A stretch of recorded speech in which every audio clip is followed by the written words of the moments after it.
À la fin du service aujourd'hui, nous avons des stands de livres sur Taft Avenue, dans le Hall General Luna, et aussi ici, sur le trottoir à côté du parking derrière la baie 4. Je vous encourage, ils vont parler des livres, alors allez prendre quelques livres. Et tout le monde a dit? Amen. Maintenant, je voudrais juste dire, si je peux me permettre d'ajouter une note personnelle ici, à quel point j'apprécie tout ce que le pasteur Dag a fait aujourd'hui. Nous n'avons pas beaucoup d'orateurs invités, surtout ceux qui tiennent la distance, parce qu'en général, ils commencent bien le vendredi soir, le samedi soir, ça va encore, le dimanche à 7h30, 10h, ils commencent à affaiblir, à 12h30, je reprends la main parce qu'on est en train de les ressusciter. Mais lui, il n'a pas seulement prêché, il a mis tout son cœur et toute son âme. Il a prié pour les gens à chaque service. Je veux dire, mes amis, il faut apprécier un homme de Dieu qui se soucie des gens. Paul a dit, on reconnaît la foi par des réalisations solides. On reconnaît l'espérance par une persévérance tenace. Il a dit, on reconnaît la foi, on reconnaît l'amour par le travail acharné.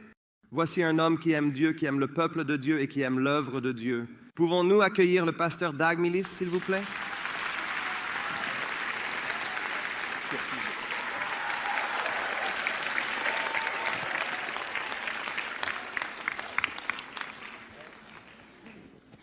Alléluia, alléluia. Amen. Prions. Père, merci infiniment pour cette belle opportunité que nous avons. Nous te sommes très reconnaissants. Quelle bénédiction d'être ici. Quelle bénédiction de te voir, de profiter de ta présence et d'avoir un avant-goût de ce que ce sera d'être avec toi pour toujours. Amen. Nous sommes bénis aujourd'hui. Touchez nos vies. Guéris-nous. Dirigez-nous. Délivre-nous du mal. Merci pour ta grande puissance et ta présence aujourd'hui. Au nom de Jésus. Et tout le monde a crié Amen. Amen. Asseyez-vous. C'est une bénédiction d'être ici, pasteur Samuel. Merci de m'avoir invité et permis de prêcher dans tous vos différents campus. Ça a été une expérience formidable. Le temps est juste parfait, exactement comme au Ghana. La circulation est exactement comme au Ghana. Tout est exactement comme au Ghana. Donc, je me sens totalement chez moi. Et nous profitons de tout. Amen. Et c'est vraiment une belle opportunité. Je voudrais simplement vous présenter juste quelques livres. Anakazo est un mot grec. Cela signifie contraindre. Sortez et contraignez-les à entrer. Jésus a dit, allez sur les routes et contraignez-les. Quelle bénédiction. Rétrogradation. Combien d'entre vous savent que certaines personnes rétrogradent ta manille? Waouh. Demande à ton voisin, es-tu en train de rétrograder? Vous devez obtenir le livre, vous devez prendre ce livre sur la rétrogradation. Très bien. Des livres pour les pasteurs, l'art du berger. Votre pasteur est un berger merveilleux. J'ai appris du pasteur Samuel pendant de nombreuses années, vraiment de nombreuses années. Et depuis que je suis ici, je le vois vous dire exactement la même chose. À chaque culte, il vous dit la même chose. Il vous parle toujours avec gentillesse. Il vous aime sincèrement. Il prend soin de vous. On voit bien que le berger veille sur les gens. Amen. Et c'est vraiment une grande bénédiction. Et j'espère sincèrement que vous l'appréciez pleinement. Amen. J'espère que pour son anniversaire, vous ne vous contentez pas de lui dire joyeux anniversaire. Hein? Vous devez faire plus que cela. Il faut faire plus que ça pour lui montrer votre reconnaissance. Amen. Hors de suivi. En suivant, suivez son bon exemple. Le sang de Jésus. Des livres très très puissants sur l'onction. Recevez l'onction, découvrez les douces influences du Saint-Esprit ainsi que tout ce qu'elles apportent et amplifiez votre ministère. Waouh! Transformez votre ministère pastoral. Toute personne qui est pasteur peut être bénie par certains de ces merveilleux livres. Maintenant, la loyauté. Sujet très important pour une église. Amen. Amen. Quand votre pasteur, qui a toujours été si bon envers vous, qu'il a pris soin de vous avec une grande attention pendant 35 ans, n'est-ce pas? Vous devez aussi voir qu'il vous donne l'exemple remarquable de la loyauté. Il a été fidèle envers vous. Il n'est pas parti courir après de nouvelles idées, de nouveaux projets, ou n'est pas devenu homme d'affaires ou magnate des affaires aux Philippines. Au contraire, il prend soin de vous, construit plus de campus, plus de lieux pour que nous soyons tous bénis. Amen. Amen. Est-ce que vous appréciez toutes ces choses merveilleuses qui sont faites pour vous? Peut-être que vous ne savez pas qu'il existe différents types de pasteurs. Et si parfois, vous avez autre chose, vous réalisez ce que vous avez, que c'est une bénédiction. Les démons et comment les combattre est un livre très puissant. J'ai prêché à ce sujet hier. Maintenant, alors vous devez être fidèles. Et donc, j'ai ici quelques livres à ce sujet. Ceux qui oublient, loyauté et déloyauté. N'oubliez pas les prières qui ont été faites pour vous. Vous entendez des proverbes chaque dimanche. Est-ce que chaque dimanche, vous avez un proverbe indifférent pour l'offrande? C'est une idée merveilleuse. Vous recevez un proverbe chaque dimanche pour vous aider à devenir sage. N'oubliez pas cela. Alors, quand vous vous mettez en colère, que vous quittez l'Église, essayez de vous souvenir de Judas. Judas n'arrivait pas à se souvenir de choses simples. Tout ce qui avait été fait pour lui, il ne pouvait pas s'en souvenir. Oui, il a oublié qu'il avait été choisi. Il a oublié qu'il avait été nommé. Il a oublié les miracles qui ont été accomplis, qu'il a vus, et il s'est retourné contre son Sauveur. Donc ceux qui oublient, ce sont un groupe de personnes très dangereuses qui détruisent les églises. Alors j'ai écrit un livre spécialement pour eux. Donc si vous connaissez quelqu'un à l'église qui oublie, achetez-lui celui-ci, d'accord? Et ceux qui prétendent, vraiment,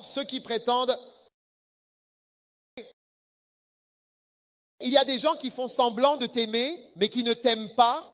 Ils font semblant d'être des membres engagés, mais ils ne le sont pas.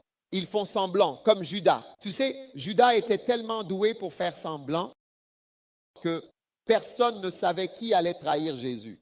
Les gens pensaient que c'était Pierre. Certains pensaient que c'était Thomas. Je veux dire, personne ne soupçonnait Judas. Il était tellement doué pour se cacher et rester au sein de la famille. Et c'est la caractéristique d'un serpent. Tu serais surpris de découvrir un serpent dans ce domaine qui vit ici depuis 12 ans. Tu ne pourrais jamais imaginer qu'un tel serpent puisse rester ici.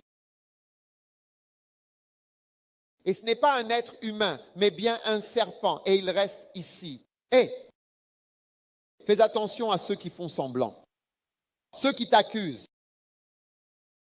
Tu pourrais penser que parce que le pasteur Samuel a été fidèle pendant 35 ans, tout le monde ici ne dira que du bien de lui.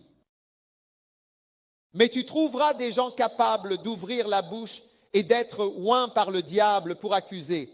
Je n'ai pas encore vu un seul homme de Dieu, aussi bon qu'il soit, qui ne soit pas accusé de quelque chose, ou même de beaucoup de choses. Assure-toi de ne pas faire partie des accusateurs. Assure-toi surtout d'être bien parmi les intercesseurs. Intercède plutôt qu'accuser. Donc ces personnes, ceux qui accusent, le diable est appelé l'accusateur des frères. C'est donc quelque chose de très dangereux d'être utilisé par Satan pour parler des serviteurs honorables de Dieu, que Dieu utilise. Amen. Est-ce que je peux avoir un amen? Ceux qui sont ignorants, c'est l'ignorance qui pousse les gens à attaquer, parfois même, souvent, voire leur propre père. Absalom, la Bible dit, combien connaissent Absalom? Absalom est le fils de David qui a attaqué son propre père. Est-ce une bonne chose d'attaquer son propre père? Essayer de tuer son propre père? Mais c'est vraiment ce que font même certains pasteurs. La personne qui les a nommés, qui leur donne un travail, les aide, les place dans une position, fait des choses pour eux et ils attaquent justement cette personne-là. Vous comprenez? Et vous voyez, personne ne doit jamais pouvoir vous amener à faire une chose pareille. Est-ce que je peux avoir un amen? Pourquoi est-ce que je dis cela?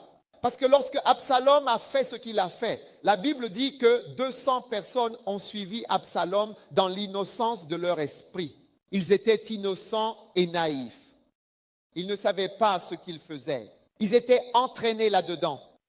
C'est pourquoi ceux qui sont ignorants, les gens qui ne savent pas, parce que vous ne sauriez pas. Qu'est-ce que cela implique de se sacrifier pour le Seigneur, de vivre et de faire la volonté de Dieu pendant 35 ans au même endroit avec les mêmes personnes? Je connais beaucoup de pasteurs, je connais des pasteurs qui se lassent d'être pasteurs. Ils disent, ah, écoute, j'en ai assez, je prêche à ces gens, je vais faire des affaires. Et avant que je ne m'en rende compte, ils vendent des voitures. Je connais un pasteur devenu vendeur auto. Ceux qui sont des fils dangereux, assure-toi de ne pas être un fils dangereux. Un fils dangereux, c'est un Absalom. Et peux-tu le croire? J'ai récemment rencontré quelqu'un, je lui ai demandé, quel est ton nom? Il a dit, mon nom est Absalom. Je n'arrivais pas à y croire. J'ai rencontré un Thomas, mais jamais d'Absalom. Et c'est un pasteur. C'est le révérend Absalom. Je lui ai dit, ton nom n'est pas un bon nom. Il m'a donné la signification de son nom. Il a dit que c'était une bonne signification. Mais j'ai répondu non. Absalom a gâché la signification. Peu importe. C'est comme Judas. Personne ne s'appelle Judas. Peux-tu imaginer quelqu'un qui dit, je m'appelle Judas, le Judas de Cop. Hey! Tout le monde aurait peur. Et puis ceux qui te quittent, livre très important. Je l'ai écrit pour ceux qui quittent les églises et attaquent l'église. Vous voyez, vous pouvez quitter l'église parce que ce n'est pas une secte. Vous pouvez partir quand vous voulez. Mais beaucoup de ceux qui partent ne le font pas discrètement et paisiblement. Ils partent. Et la dernière chose qu'ils font avant de quitter l'église, c'est d'essayer de la déstabiliser. Faites attention à ce genre de personnes. Amen. Et enfin, la loyauté et la déloyauté. Tous ces merveilleux livres sont disponibles. Dieu va vous bénir lors de ce dernier service. J'entends dire qu'il y en a. Les jeunes, êtes-vous ici? Où sont les jeunes?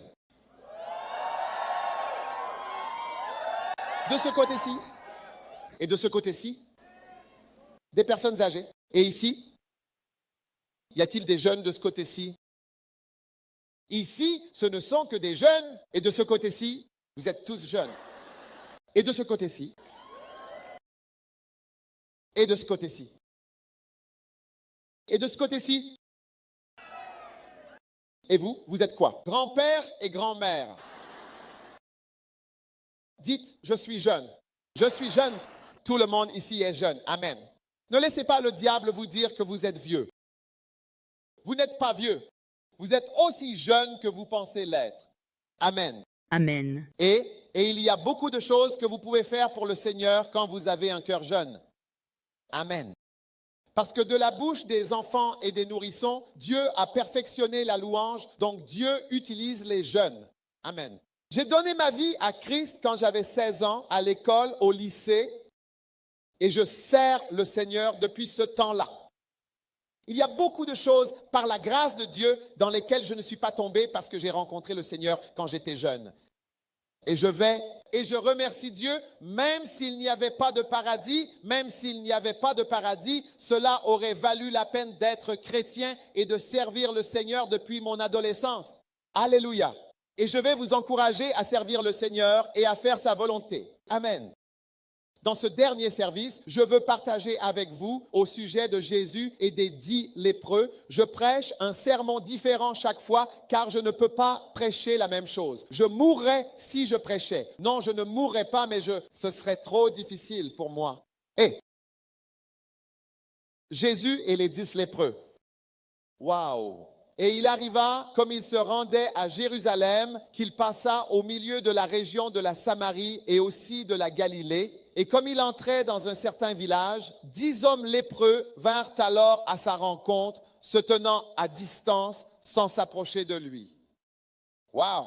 Et ils élevèrent la voix, disant d'une voix forte, « Jésus, Jésus, Maître, aie pitié de nous. » Lorsqu'il les vit, il leur dit alors, « Allez vous montrer aux prêtres. » Et il arriva, pendant qu'ils y allaient, qu'ils furent purifiés. L'un d'eux, se voyant guéri, revint sur ses pas, glorifiant Dieu à haute voix. Il se jeta le visage contre terre aux pieds de Jésus et lui rendit grâce. Or, c'était un Samaritain. Un Samaritain est en général un métis, c'est-à-dire moitié juif, moitié autre chose, non accepté.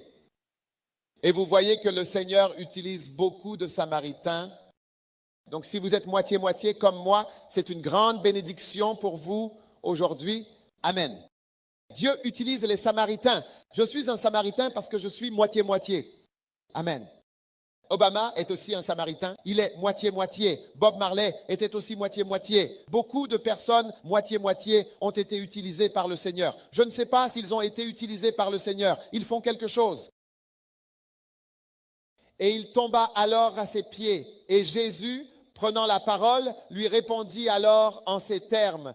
Les 10 n'ont-ils pas été purifiés? Mais où sont les 9? Il ne s'en est pas trouvé qui soit revenu donner gloire à Dieu, si ce n'est cet étranger. Waouh! Et il lui dit, lève-toi et va, ta foi t'a sauvé. Alléluia. Ce sont les paroles prononcées par Jésus, telles qu'elles sont rapportées dans l'Évangile selon Luc, au chapitre 17, versets 11 à 19. Amen. Cette histoire et tous les miracles de Jésus nous enseignent des choses qui sont très, très importantes pour nos vies.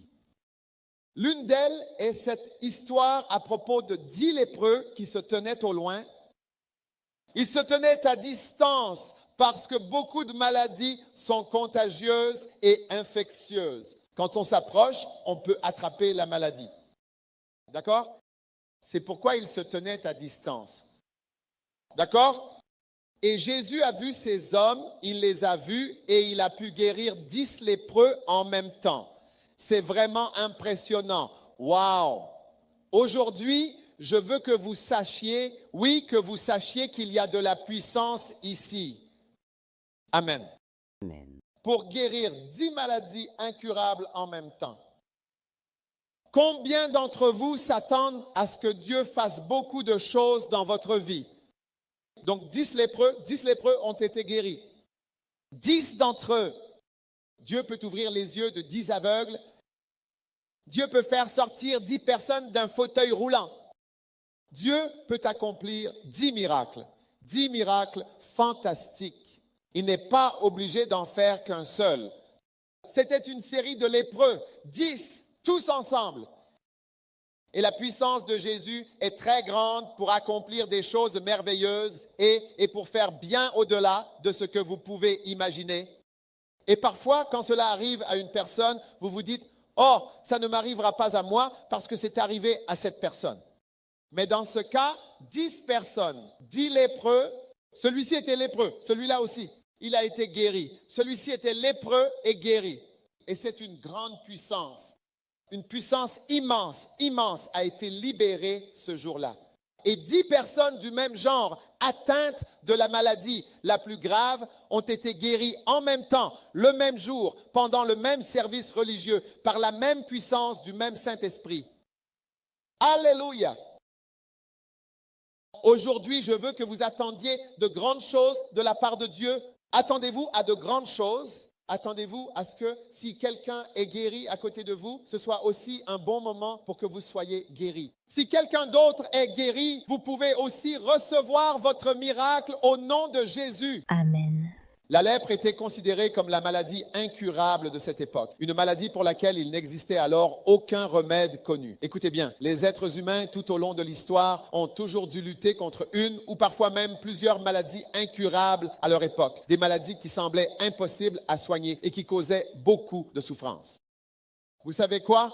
Et donc nous disons qu'il y a du danger aujourd'hui, mais il y a toujours eu du danger.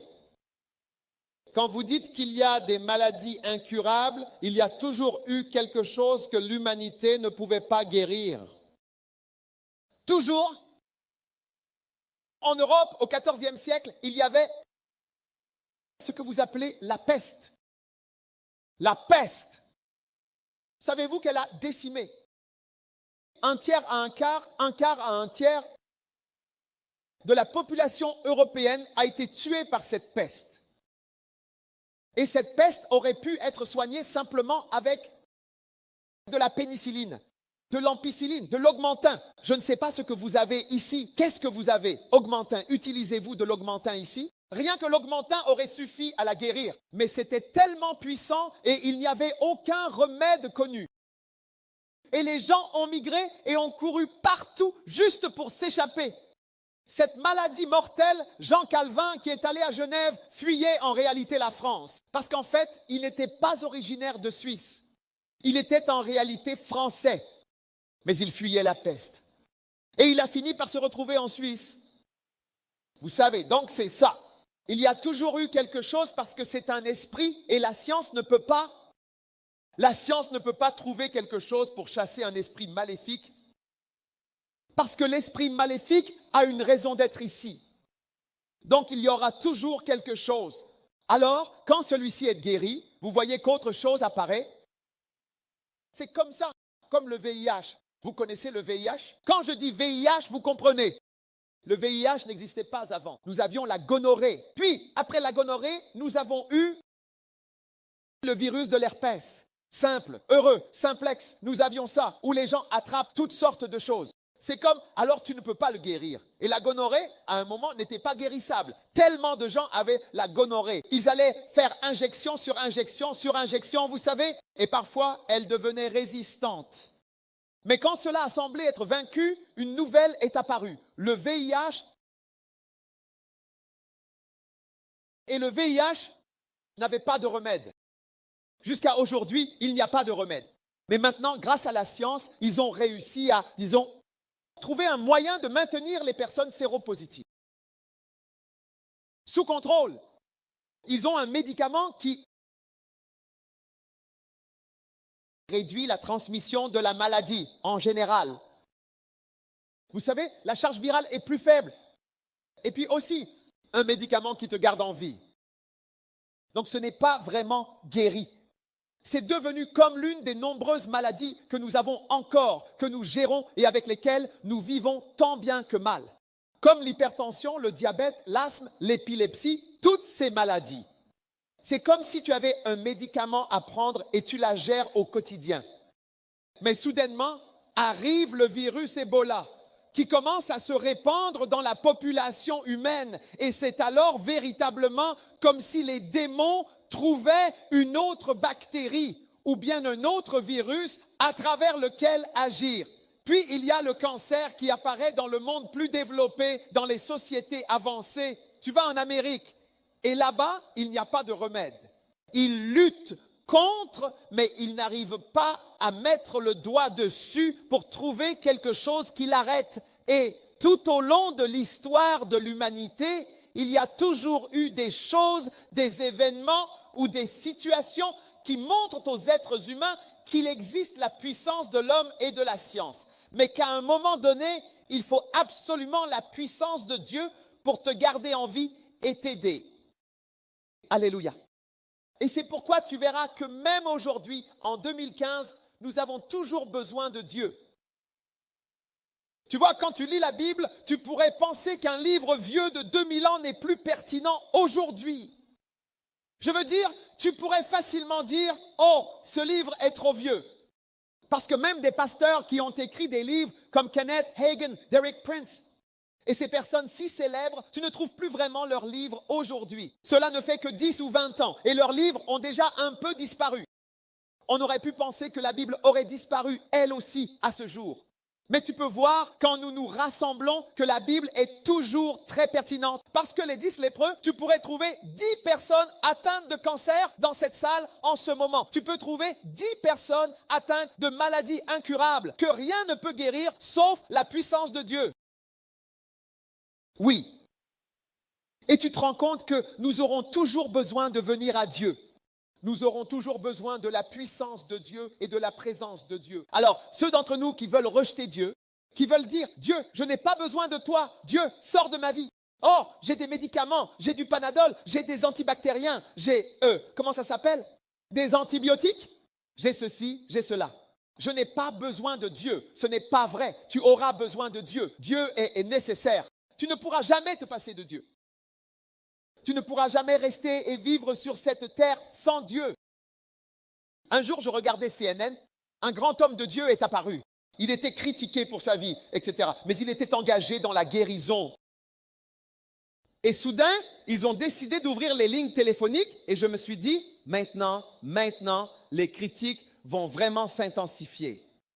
Alors, ils ont dit, toute personne qui veut l'appeler peut l'appeler. N'importe qui, appelez-le. Le tout premier appel venait des Émirats arabes unis, précisément.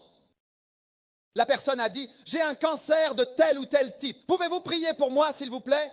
J'ai été surpris. Je pensais qu'on allait lui demander sur sa voiture, son argent, sa bague ou autre. S'il vous plaît, priez pour moi. Je suis en train de mourir de ça. Alors, il a prié. Appel suivant.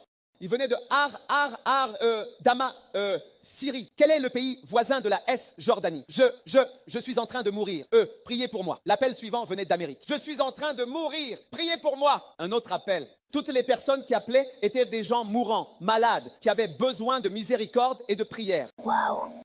Peu importe à quel point tu es développé ou qui tu penses être, je te le dis, Dieu est sur son trône. Tu auras toujours besoin de Dieu. Dieu règne sur les affaires des hommes. Tu devras toujours plier le genou et dire, Jésus, aie pitié de moi, j'ai besoin de toi. Tout comme ces 10 lépreux l'ont fait à l'époque, tu auras besoin de Jésus aujourd'hui. Tu ne peux pas dire que tu ne pourras grandir ou mûrir sans jamais.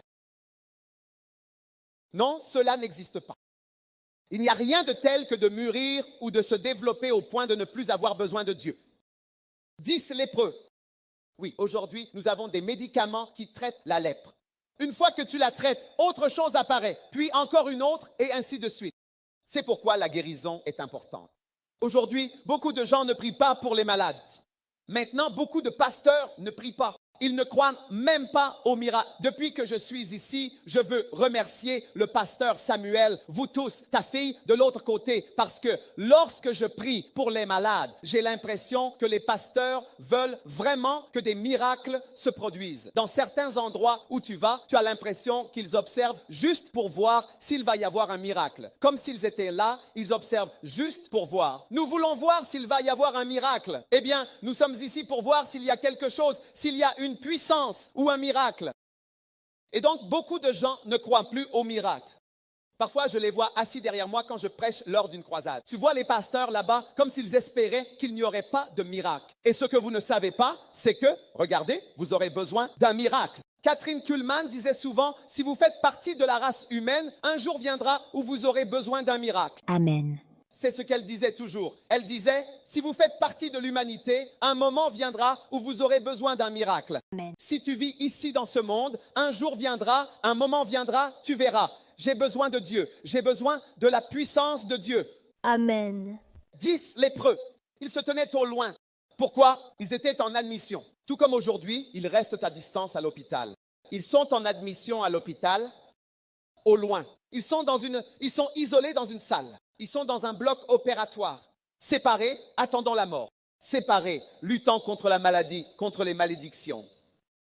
Tout comme aujourd'hui, les gens sont séparés dans les hôpitaux. Les gens sont confinés. Les gens sont mis en isolement. C'est la même chose. Ces 10 lépreux étaient tout seuls, mais ils ont vu Jésus passer et ils ont crié, « Jésus, aie pitié de moi. » Amen. Amen. Tous dites miséricorde. Miséricorde. Vous savez quoi? Laissez-moi vous dire. Si vous voulez prier pour la guérison, la meilleure prière, c'est de prier pour la miséricorde. Vous savez pourquoi? Parce que la maladie est, il est vrai, causée par le péché. C'est pourquoi, lorsque Jésus voyait certaines personnes, comme le paralytique, il lui disait immédiatement, tes péchés sont pardonnés. Les gens ne comprenaient pas. Pourquoi dis-tu que mes péchés sont pardonnés? Parce que la Bible nous enseigne clairement que le salaire du péché, c'est véritablement la mort. Ce qui signifie, en d'autres termes, que le salaire du péché, c'est d'ouvrir la porte aux agents de la mort. Tout ce qui tue est accueilli dans ta vie à cause de tes péchés. Parce que le paiement pour ton péché, c'est la mort. Donc, tu as maintenant besoin de quelque chose qui va amener la mort. Tu as besoin de quelque chose. Et quelles sont les choses qui amènent la mort? Les accidents. Le péché conduit aux accidents. Vos chances de mourir dans un accident de voiture sont d'1 sur 85, selon 1 sur 85. Tes chances de mourir d'un cancer sont d'1 sur 9 selon les statistiques. Tes chances de mourir dans un crash d'avion sont d'1 sur 5085. On est plus en sécurité en avion qu'en voiture. Tout le monde a un avion? Oui. Donc quand tu pèches, la Bible dit, le péché, une fois consommé, produit la mort. Donc le péché mène à la mort. Le péché mène à la mort. Le péché ouvre donc la porte à beaucoup de choses dans nos vies. Le péché est comme un aimant. Quand tu pèches, quand tu dis un mensonge, combien d'entre vous ont déjà menti? Seulement ce côté. Il n'y a que 6 personnes ici qui ont menti. Allez, faites-moi un signe si vous avez déjà menti. Un péché est comme un aimant. Il attire les agents de la mort. Oui. Donc, chaque fois que tu dis un mensonge, un petit aimant apparaît. Oui, il s'accroche à nous. Et ensuite, il attire les agents de la mort. C'est pourquoi tu dois confesser tes péchés chaque jour. Hé, je confesse toujours mes péchés. Combien d'entre vous ont confessé leurs péchés? Confessez vos péchés chaque jour, parce qu'en 24 heures, je vous le dis, en 24 heures, vous avez fait tellement de mauvaises choses. Mauvaises pensées, mauvais comportements, mauvaises actions. Nous devons toujours confesser nos péchés. Combien d'entre vous ont déjà volé de ce côté-ci? Combien de voleurs y a-t-il ici? Quand tu voles, c'est un autre aimant, un aimant plus gros qui attire quelque chose. Oui, attirant la mort et la vieillesse, parce que le salaire, la récompense du péché, c'est la mort. Donc cela signifie que quelque chose doit provoquer la mort, car il y a toujours quelque chose qui entraîne la mort. Alors, donc, quand Jésus voyait des gens malades, vous savez, les gens eux-mêmes criaient « Seigneur, aie pitié », ce qui est parce qu'il peut y avoir une raison pour laquelle ce qui se passe. Et c'est pourquoi la meilleure prière à laquelle Dieu ne peut pas opposer de raison légale pour te refuser, c'est de prier pour la miséricorde. Parce que lorsque tu pries pour la miséricorde, tu n'es pas en train de dire « Tu as raison ». Tu dis « Seigneur, j'ai tort, aie pitié de moi ». L'aveugle Bartimée, quand il a vu que Jésus passait, il a dit « Fils de David, aie pitié de moi ». Miséricorde, miséricorde, miséricorde, miséricorde, miséricorde, guérison, miséricorde. La guérison et la miséricorde vont ensemble. Amen. Amen. Et c'est pour cela que Jésus est venu. Il est venu pour nous sauver de nos péchés. Ou il est venu pour nous sauver de nos aimants. Ton péché qui te tuera physiquement te tuera aussi spirituellement et t'amènera à la mort éternelle. C'est pourquoi regardez, écoutez, je vous le dis, c'est vraiment triste qu'aujourd'hui des pasteurs prêchent. Jésus est venu pour te sauver de la pauvreté. Je ne sais pas où vous trouvez cela dans la Bible. Dieu a tant aimé le monde qu'il a donné son Fils unique afin que quiconque croit en lui ait une maison de 40 millions de dollars et 10 voitures. Est-ce que c'est ce qui est écrit dans votre Bible? Non. Dieu a tant aimé le monde qu'il a donné son Fils unique afin que quiconque croit en lui ait un chien à 12 000 dollars. Et un jet privé et 20 maisons. Dans quelle partie de la Bible trouves-tu cela? Et nous avons des pasteurs qui modifient ouvertement la Bible. Écoutez, Dieu a tant aimé le monde qu'il a donné son Fils unique, Jésus-Christ, afin que quiconque croit en lui ne périsse pas en enfer, ne périsse pas à cause de ses péchés, mais ait la vie éternelle. C'est pour cela que Jésus est venu.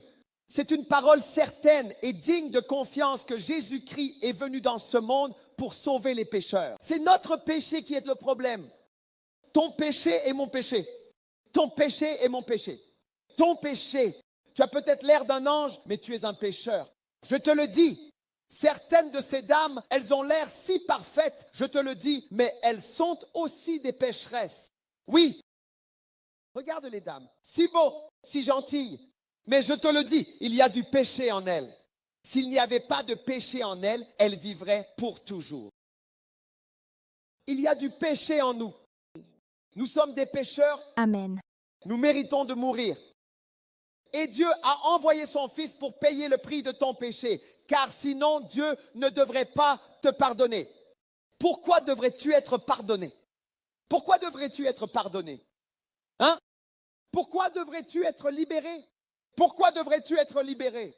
Tu as tué quelqu'un. Pourquoi devrais-tu être libre? Tu as tué quelqu'un. Tu as mis fin à la vie de quelqu'un. Tu as fait de mauvaises choses. Pourquoi devrais-tu être libre? Il doit y avoir une raison. J'ai dit qu'il doit y avoir une raison pour laquelle tu devrais être libéré. Quelle est la raison? La raison, c'est que Jésus-Christ est venu payer le prix. Il est venu m'acheter. J'ai été racheté. Écoute, j'ai été payé. Jésus a payé pour que je sois libéré de mes péchés. Mes péchés étaient si nombreux et Jésus est venu. Et tu sais, quand le diable voulait résister, Jésus a payé ma vie de son sang. La Bible dit que nous sommes rachetés. Racheter est un mot anglais ancien. Cela signifie acheter, acquérir. C'est un mot ancien. Jésus-Christ, lorsqu'il est allé faire des achats dans le centre commercial pour acheter des êtres humains, il a payé avec son sang. Il a payé. Il a dit, voici mon sang. Il a payé avec la vie, sa vie, car la vie est dans le sang. Alors aujourd'hui, tu dois toujours invoquer la miséricorde de Dieu et tu dois être lavé. Tu ne peux pas simplement, t'asseoir à l'église, venir ici et là et penser que tu n'as pas besoin de la miséricorde de Dieu. Non, non, non, non. Ton péché est le principal problème. La Bible dit, et il vous est né aujourd'hui dans la ville de David un sauveur, car il sauvera le peuple de ses péchés. Nos péchés sont notre problème, je te le dis.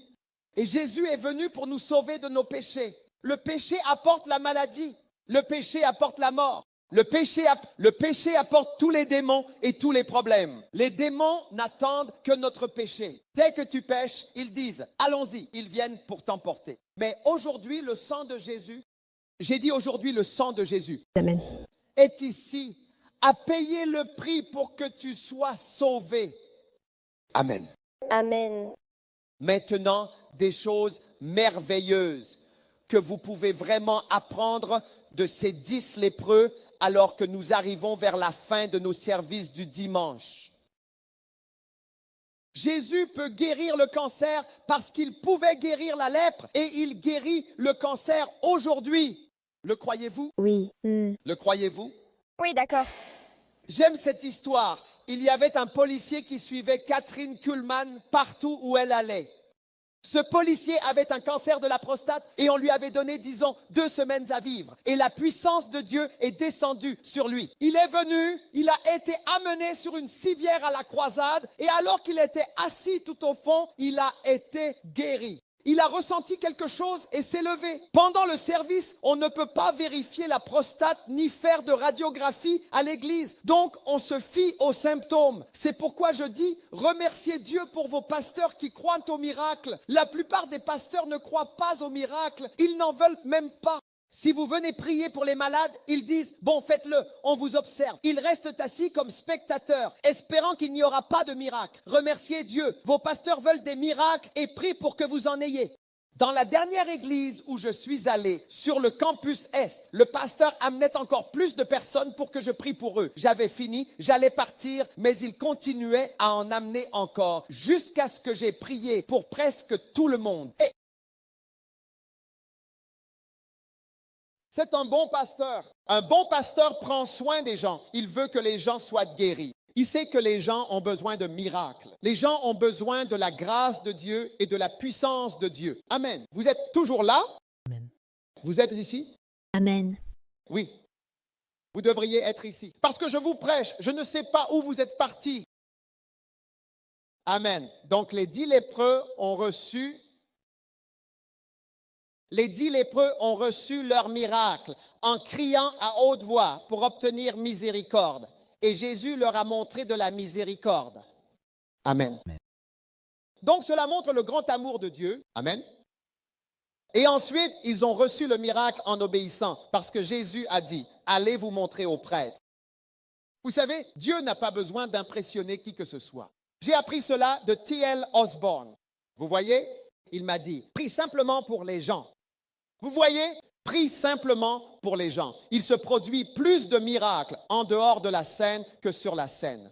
Ça ne me dérange pas de prier pour les gens parce que je sais que la puissance de Dieu touche certaines personnes. Certaines seront guéries. Et beaucoup sont guéris, mais vous n'en entendez jamais parler. Et Jésus ne se donne pas la peine de faire des miracles pour vous impressionner. C'est pourquoi beaucoup de ses plus grands miracles ont été accomplis en privé. Wow. Les plus grands miracles ont été faits en privé, pas en public. Marcher sur l'eau. Personne ne l'a vu marcher sur l'eau. Wow. Quand il a ressuscité la fille de Jairus, il a demandé à tout le monde de sortir. Beaucoup des grands miracles qu'il a accomplis. Peu de personnes ont réellement vu ce qu'il faisait. Guérir certaines personnes, c'était en privé. Il n'y avait que quelques personnes. Et il disait souvent, ne le dis à personne, ne le dis à personne. Ce sont des êtres humains méchants. Je n'ai pas besoin de les impressionner. Tu dois grandir et comprendre que tu n'as pas besoin d'impressionner qui que ce soit. Ce que nous devons faire, c'est impressionner le Seigneur. Est-ce que je peux avoir un amen de quelqu'un? Amen. Amen. Et donc, ces personnes ont été bénies lorsqu'elles sont allées se montrer aux prêtres. Alors, quand ils ont été guéris, ils étaient tellement heureux, ils ont dit, « Waouh, nous sommes guéris ». Mais un seul d'entre eux est revenu dire à Jésus, « Merci ». Et pour témoigner. Pour les autres, Jésus a demandé, « Où sont les 9 autres? Où sont-ils? Où sont-ils? Où sont-ils? Où sont-ils? » Aujourd'hui, je veux vous demander ceci. Dieu a fait tant de choses merveilleuses pour nous ici à la COP. Après toutes ces longues années passées, combien de personnes reviennent vraiment vers le Seigneur pour dire merci? Vous savez, parfois, Dieu retient ses bénédictions parce que si jamais il vous bénit, alors c'est fini. On ne vous verra même plus à l'église. C'est vrai. On ne vous verrait plus. Si vous deveniez millionnaire, ce serait terminé. Je veux dire, au revoir. Vous déménageriez simplement dans un autre quartier et on ne vous reverrait plus jamais. Vous n'avez pas ça ici? Oui. 10 personnes ont été guéries, mais une seule est revenue pour dire merci. Et il tomba sur sa face à ses pieds, lui rendant grâce. Et comme d'habitude, c'était un Samaritain. Et Jésus répondit, « Les 10 n'ont-ils pas été purifiés? Mais où sont les 9? Il ne s'est trouvé que cet étranger pour revenir donner gloire à Dieu. » Quand Dieu fait quelque chose pour toi, que vas-tu faire en retour? J'aime Hannah. Vous savez, Hannah est la femme qui était stérile. Elle a prié pour avoir un enfant. Et un jour, Dieu l'a bénie et elle a eu un enfant. Quand elle a eu l'enfant, elle est revenue à l'église avec le bébé. Écoutez ce qu'elle a dit. Elle a dit à Élie, « Oh mon Seigneur, oh mon pasteur, aussi vrai que ton âme vit, mon pasteur, mon Seigneur. Je suis la femme qui se tenait ici même, en ce lieu, près de toi, priant le Seigneur. C'est bien moi qui suis venu ici, en ce lieu, pour prier le Seigneur. Pour cet enfant, j'ai prié. Oui, j'ai prié pour lui, pour cet enfant, pour cet enfant. C'est pour cet enfant que j'ai prié et le Seigneur m'a accordé la demande que je lui avais faite. C'est pourquoi, moi aussi, je l'ai consacré au Seigneur. Aussi longtemps qu'il vivra, il sera consacré au Seigneur. Et il adora le Seigneur là-bas, en ce lieu-là. Combien de personnes sont comme Anna? Quand Dieu fait quelque chose de merveilleux pour vous, vous venez et vous tenez debout en disant, « Pasteur, c'était moi la femme. » C'est ce que dit la Bible. J'étais la femme qui se tenait ici pour prier et le Seigneur a exaucé ma prière. C'est moi qui étais ici. J'ai prié pour un miracle financier. J'ai prié pour être béni. J'ai prié pour être guéri. C'est moi pour qui vous avez prié. C'est moi qui suis venu en avant. La plupart des gens ne s'en souviendront pas, mais cette femme est revenue avec un enfant et a dit, « C'est moi qui ai prié ici. J'ai prié ici. » C'est pourquoi aujourd'hui, vous trouvez des gens, où sont les millionnaires? Où sont les chanteurs qui chantaient pour le Seigneur? Tous tous les chanteurs célèbres, vous savez, les Michael Jackson et les Lionel Richie et tous ces gens-là, eh bien, ils étaient tous des chanteurs d'église.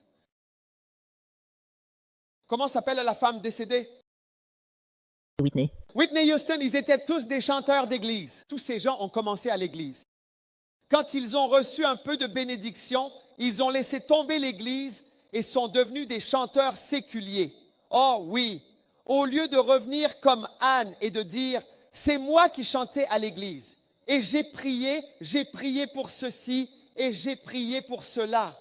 Non, non, non. Vous les voyez, ils oublient Dieu. Vous les jeunes, je veux vous dire qu'il est temps pour vous de venir à l'église.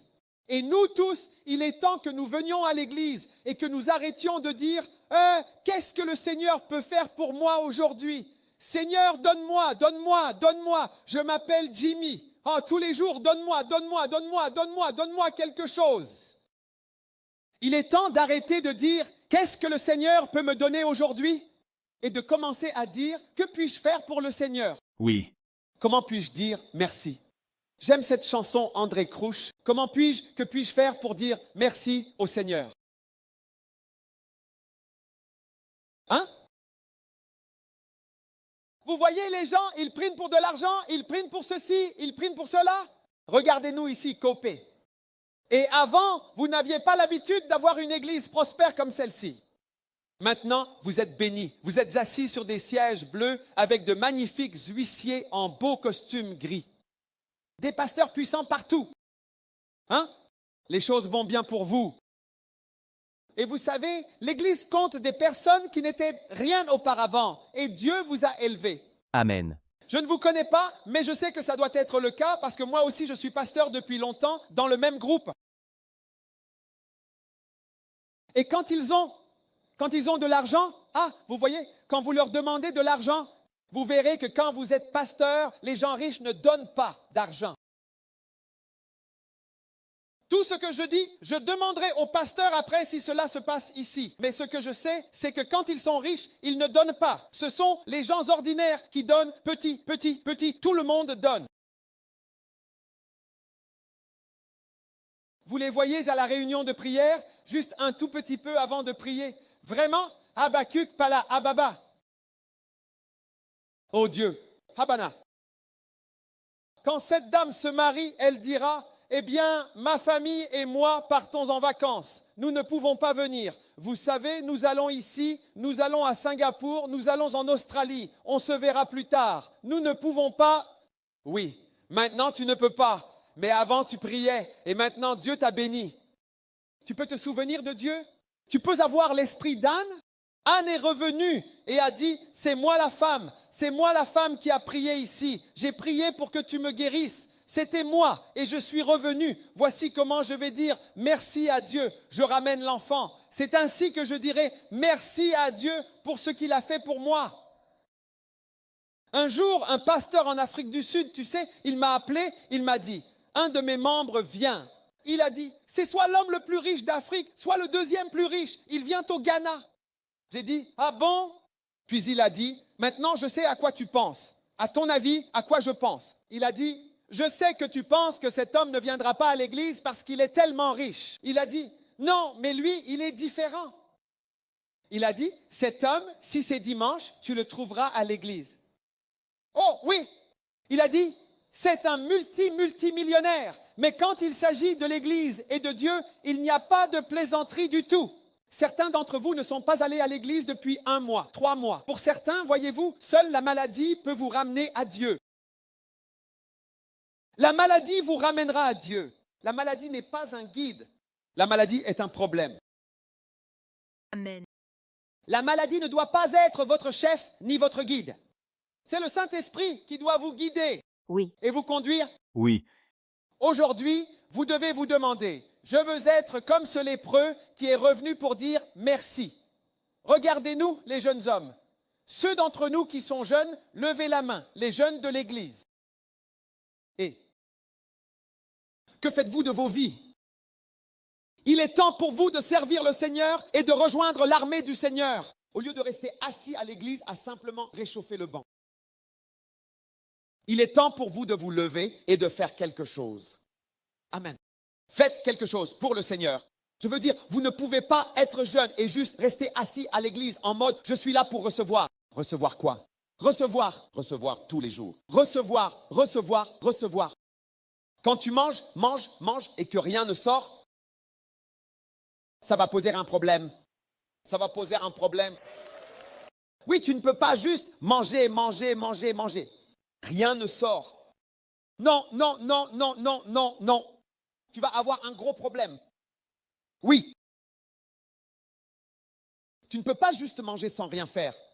C'est pourquoi, quand tu fais que manger sans faire d'exercice, tu grossis. Tu commences à avoir de l'hypertension, du diabète, de l'athérosclérose, des problèmes cardiaques, de l'insuffisance cardiaque. Tellement de maladies touchent les gens qui n'ont pas l'activité correspondante. Cela doit correspondre à ce que tu absorbes. Regarde une bonne personne comme le pasteur David Samra. Regarde, je te le dis, je connais des pasteurs. Je l'ai vu comme l'un des meilleurs pasteurs. Je ne le dis pas parce qu'il est ici depuis des années. Depuis des années, je ne le dis pas parce qu'il est là. Je peux te le prouver, je peux t'en donner la preuve. Mais tu peux avoir un bon pasteur qui te nourrit et si tu ne fais rien, tu développes plutôt des maladies à cause des bonnes prédications. C'est vrai. Parce que chaque jour, tu as des œufs, du bacon, du poulet, des bonbons de Jolly Pop. C'est quoi? Poulet joyeux, joyeux. Poulet joyeux. Poulet joyeux. Joyeux pop. Et tu peux. C'est dangereux d'avoir une nourriture aussi bonne. Seulement manger.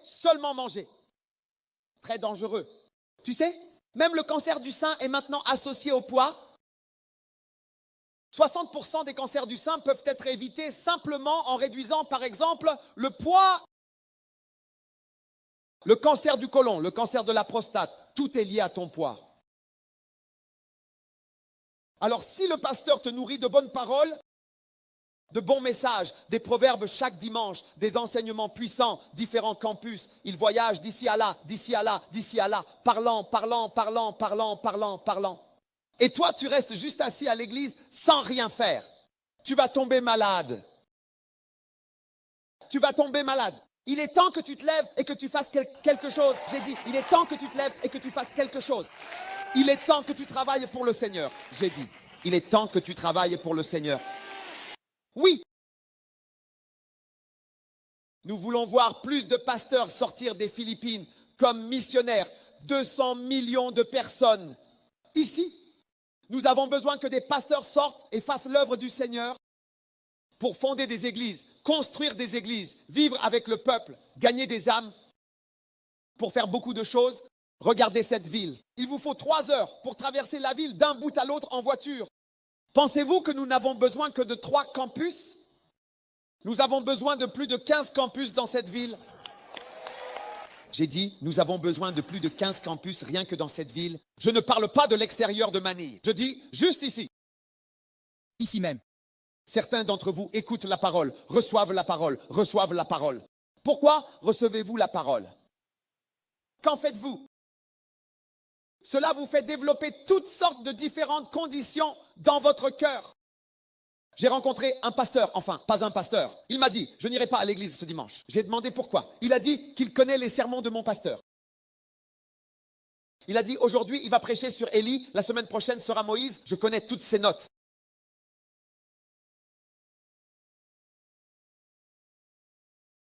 Vous développez maintenant de la familiarité, de l'orgueil, de la déloyauté et de la fidélité.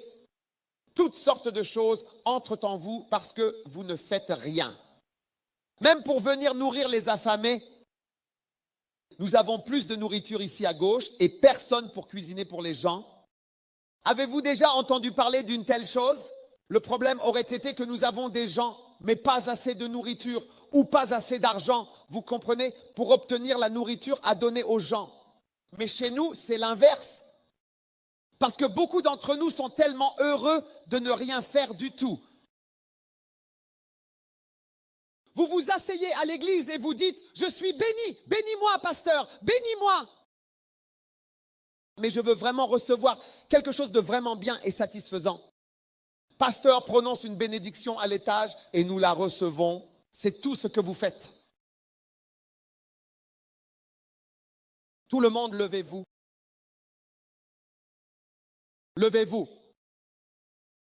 Maintenant, retournez-vous et posez votre main sur le siège comme ceci. Touchez-le. Qu'est-ce que vous ressentez? C'est la seule chose que vous faites à l'église. Asseyez-vous, asseyez-vous maintenant. C'est le seul travail que vous faites dans cette église. C'est votre grande réussite à l'église. C'est de réchauffer ce truc. Oh. Comment est-ce possible? Comment est-ce possible? Voilà ce que vous avez accompli dans la maison de Dieu. Après tout ce que Dieu a fait pour vous, tout ce que vous faites, c'est réchauffer cet espace une fois par semaine. Oui, et tu viens pour un seul service. C'est comme, non, tu sais, Dieu, tu sais, je ne peux pas, je n'ai pas beaucoup de temps. Alors, Seigneur, tu ferais mieux de t'arranger. Et si tu as quelque chose à faire ou à dire, tu ferais mieux de finir vite. Je peux t'accorder de 14 heures à 16 heures. Parce que tu sais, Seigneur, je suis un homme occupé, je suis un jeune homme occupé, hein? Waouh, waouh. C'est pour ça que les gens vont en enfer. Parce que tu aurais pu être un prédicateur, tu aurais pu partager la parole de Dieu, mais tu ne veux rien faire. Tu veux juste être là, recevoir, être béni, avoir de l'argent, avoir une voiture, avoir un nouveau travail, aller à Singapour.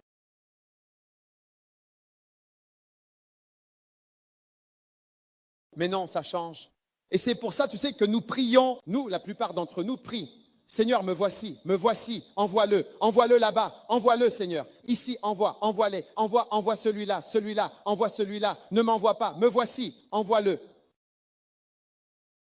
Il est temps de dire, me voici, envoie-moi, utilise-moi. Je veux que tu m'utilises. Je veux faire quelque chose pour Dieu. Utilise-moi. Moi. Pas lui, pas eux. C'est tout. Ouais, eux, ils n'ont pas de travail. Utilise-les, ils n'ont pas d'argent. Utilise-les, ils n'ont pas de voiture. Utilise-les. Non. Souviens-toi quand tu n'avais pas de voiture. Souviens-toi quand tu n'avais nulle part où aller. Souviens-toi quand tu n'avais rien et que tu priais comme Anne. Tu venais à l'église et tu priais. Pourquoi ne reviens-tu pas à l'autel pour dire « Seigneur, c'est moi la fille qui priait ici ?» C'est pour ça que je prêche encore l'évangile. Parce que quand je n'avais rien, j'évangélisais. Je me levais à 5 heures du matin, je tapais dans mes mains.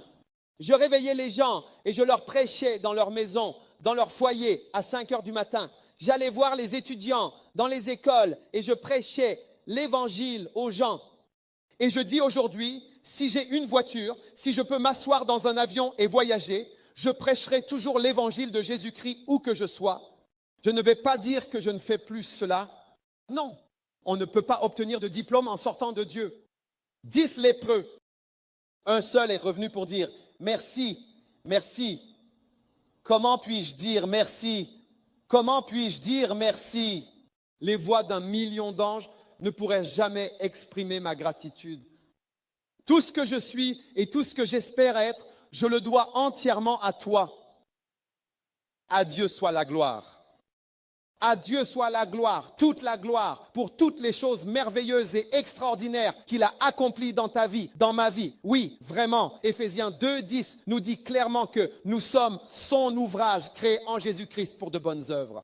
Nous sommes son ouvrage. Vous êtes ce que Dieu a accompli aux Philippines. C'est l'œuvre de Dieu ici. Je me tiens au milieu des fruits de David Samuel. Je me tiens au milieu des fruits des personnes qui ont travaillé ici. Voici leurs fruits. Et tes fruits, c'est à toi? Et toi? Et toi? Vous voyez, le travail d'un pasteur, le travail d'un ministre, ce n'est pas seulement de faire l'œuvre, mais aussi de vous former pour l'œuvre. C'est pourquoi nous sommes donnés pour le perfectionnement des saints. Premièrement, pour l'œuvre du ministère, parce que vous devez aussi travailler pour Dieu. Tu dois aussi faire quelque chose. Combien sont prêts à revenir vers Dieu et à dire « Seigneur, comment puis-je te remercier? Comment puis-je te dire merci ?» Et vous savez, quelqu'un m'a demandé « Pourquoi es-tu prédicateur? Tu sais, tu es médecin, tu pourrais avoir ceci, tu pourrais faire cela. » Oh mec, c'est mon plus grand privilège de servir le Seigneur. Ah! Vous savez, dans mon pays, les gens qui ont ma couleur de peau, ils ne sont pas sauvés. Les gens qui me ressemblent, ils sont tous toxicomanes, ivrognes, ils ne vont pas à l'église, ils courent après les femmes, ils font toutes sortes de choses. Et regardez-moi. Vous savez, avant d'être connu dans mon pays, quand j'allais à un programme chrétien, ils commençaient à intercéder pour moi parce qu'ils voyaient que j'étais un pécheur. Je veux dire, ils pensaient qu'une mauvaise personne était arrivée ici. Je me regarde. Dieu m'a choisi. Il m'a choisi dans ma famille. Il m'a choisi dans mon groupe. Et il m'a sauvé. Il m'a lavé. Tu sais, il m'a transformé. Oh, comment puis-je dire merci? Je serais allé directement en enfer. Hein? Regardez-nous. Que serions-nous devenus? Que nous serait-il arrivé si Jésus n'était pas mort pour nous? Que faisons-nous de ce grand amour qui nous a été manifesté? Chaque jour, nous venons et disons, Seigneur, donne-moi encore plus. Qu'est-ce qu'il pourrait faire de plus grand que le salut qu'il nous a accordé? C'est le plus grand cadeau que Dieu puisse jamais te donner. Comment pouvons-nous dire merci? Il est temps pour nous d'être comme ce lépreux qui est revenu et de dire, je vais chercher ce Seigneur et je ne sais pas comment dire merci, mais je vais trouver un moyen de le remercier. Et je ne sais pas comment dire merci. C'est pour cela que j'essaie de le servir, j'essaie de lui dire merci avec ma vie. Il a donné sa vie pour moi. Je veux donner ma vie pour lui. Je ne veux pas lui donner seulement le mardi soir ou le dimanche matin. Je veux lui donner toute ma vie parce qu'il a donné toute sa vie. Jésus aurait pu avoir 34 ans, 35 ans, 38 ans. Il aurait pu avoir 50 ans. Il a tout donné. Il s'est donné lui-même pour me sauver, moi et toi. Qu'est-ce que tu fais de cela? Il est temps pour nous de nous humilier, de lever les mains et de dire, Seigneur, c'est moi que tu appelles, c'est à moi que tu parles, c'est moi que tu as aimé et à qui tu as montré de la bonté. Et je veux te dire merci en retour, Seigneur, je veux t'aimer avec ma vie. Comment puis-je dire merci? Que Dieu vous bénisse, vous qui aimez Dieu et qui vous donnez à lui, c'est une bénédiction. Oui, parce que cherchez d'abord le royaume de Dieu et sa justice. Toutes les autres choses vous seront données en plus. Les gens courront après ces choses sans jamais les trouver, mais elles vous seront ajoutées en le servant et le suivant. J'ai choisi de servir le Seigneur et je suis heureux d'être son serviteur. C'est un honneur pour moi. Le pasteur Dave, Samuel disent toujours, de quoi ça as-tu besoin? Je dis, c'est un honneur pour moi d'être ici. C'est un honneur, c'est suffisant. C'est un honneur pour moi de prêcher. Chaque fois que je prêche, je dis, merci pour cette opportunité. J'aurais pu être mort depuis longtemps, mais me voici en train de prêcher, de faire quelque chose pour lui, celui qui est mort pour moi. C'est suffisant. C'est suffisant. Je n'ai besoin de rien d'autre. Je n'ai besoin de rien d'autre. C'est ainsi que je peux dire merci. Amen. Et toi, jeune homme, tu te donnes au basketball. Mais tu ne te donnes pas à l'évangile. Tu te donnes à la télévision, mais tu ne te donnes pas à l'évangile. Tu te donnes à regarder tout sauf la parole de Dieu. Tu donnes ton temps, ta précieuse, ta jeunesse, ta force, tu les donnes au diable, alors que Dieu te veut quand tu es jeune, fort et en bonne santé. C'est le moment de le servir. Et ne dis pas, oh, je le servirai quand je serai vieux. Tu le sers maintenant. Tu le sers maintenant. Quand il t'appelle, tu le sers. En tant que jeune, tu dis, me voici, je te veux, Seigneur, je te servirai dès ma jeunesse, j'appartiens à toi. Oui, c'est l'appel de Dieu. Et aujourd'hui, je crois que Dieu appelle beaucoup d'entre nous ici. Il t'appelle à le servir, à le suivre, à être son serviteur. Tu sais, à parler pour lui, à faire l'œuvre de Dieu. Oui, pas seulement à distribuer de la nourriture. Ça, c'est la partie la plus basse. Je parle de parler en son nom. Les gens sont sauvés par la prédication, pas en distribuant de la nourriture. Donner de la nourriture montre de l'amour, mais prêcher la croix, c'est ce qui les sauve. Montrer de l'amour est important. Après avoir montré de l'amour, nous devons prêcher. C'est pourquoi nous allons construire une église à cet endroit. Aujourd'hui, Dieu appelle beaucoup d'entre nous. Il dit, les Philippines seront sauvées quand vous vous porterez volontaire et que vous direz, je vais travailler pour toi. Dans d'autres religions, tu vois les jeunes hommes se battre pour ce en quoi ils croient. Et nous alors, nous restons juste assis là à dire, nous c'est la prospérité, nous c'est l'établissement. Nous allons à Singapour et en Australie. Oui, mais il est temps de dire, me voici, envoie-moi. Levez-vous tout le monde, prions. Prions ensemble. Prions ensemble. Prions ensemble. Prions ensemble. Écoutez, personne ne doit bouger. S'il vous plaît, n'allez pas aux toilettes. Ne faites rien. Je veux prier avec vous dans un instant. Écoutez, il y a des personnes ici, je vous le dis, Dieu vous a appelé à travailler pour lui. Vous êtes de jeunes hommes, de jeunes femmes. Vous le savez. Vous savez que je prêche ceci à cause de vous, je prêche. Je vous parle à vous.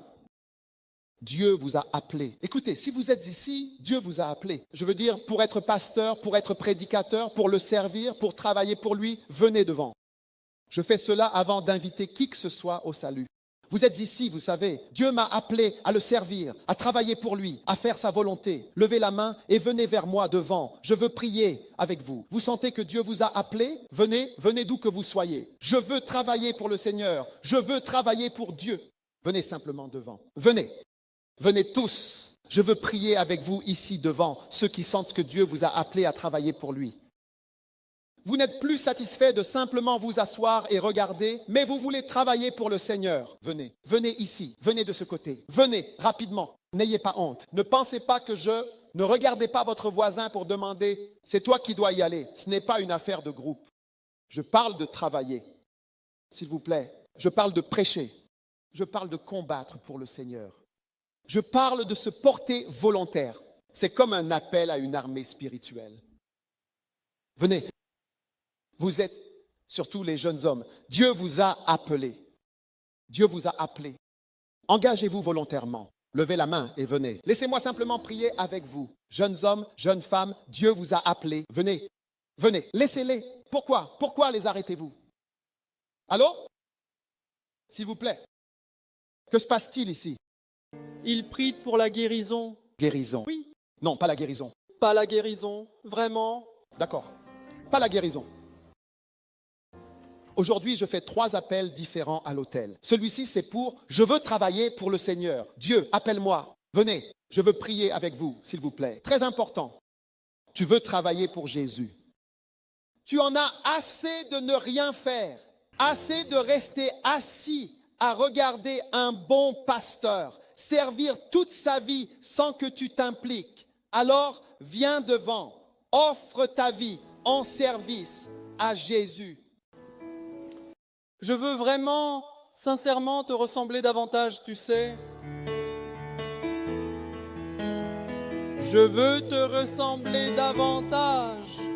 Je veux ressembler davantage à Jésus. Je veux être un instrument entre tes mains. Je veux te ressembler davantage. Je veux ressembler à Jésus. Je veux te ressembler davantage. Je veux ressembler davantage à Jésus. Je veux ressembler davantage à Jésus. Je veux te ressembler. Je veux vraiment ressembler davantage à Jésus dans ma vie. Je veux sincèrement être un instrument entre tes mains. Je veux toujours te ressembler encore davantage. Combien d'entre vous veulent être un instrument à travers lequel Jésus agit? Amen. Dieu vous appelle aujourd'hui. Si Dieu vous appelle et que vous sentez que vous devez être dans la maison, dans l'armée du Seigneur, j'ai besoin que vous veniez à l'avant.